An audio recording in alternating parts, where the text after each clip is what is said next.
السلام علیکم دوستو، ایک بہت ہی خوبصورت حدیث کے ساتھ آپ سب کی خدمت میں حاضر ہوں۔ حضرت ابو سعید خدری رضی اللہ تعالیٰ عنہ سے روایت ہے کہ نبی کریم صلی اللہ علیہ وآلہ وسلم نے فرمایا، سر راہ بیٹھنے سے پرہیز کرو۔ صحابہ کرام رضی اللہ تعالیٰ عنہ نے عرض کیا، اے اللہ کے رسول صلی اللہ علیہ وآلہ وسلم، ہمارے لیے راستوں میں بیٹھنے کے علاوہ کوئی چارہ نہیں، کیونکہ ہم وہاں گفتگو کرتے ہیں۔ رسول اللہ صلی اللہ علیہ وآلہ وسلم نے فرمایا، اگر تم راستے میں ہی بیٹھنا پسند کرتے ہو تو راستے کا حق ادا کرو۔ صحابہ کرام رضی اللہ تعالیٰ عنہ نے عرض کیا، اس کا حق کیا ہے؟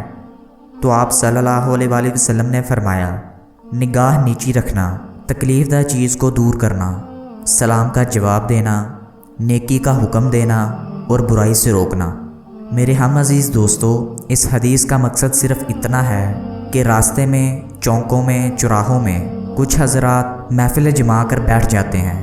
اس چیز سے اللہ کے نبی صلی اللہ علیہ وآلہ وسلم نے سخت منع فرمایا، اور اگر آپ کا بیٹھنا مجبوری ہے تو اس کا حق ادا کریں، نگاہ نیچی رکھ کے، تکلیف دہ چیز کو دور کر کے، سلام کا جواب دے کر، نیکی کا حکم دے کر، برائی سے روک کر۔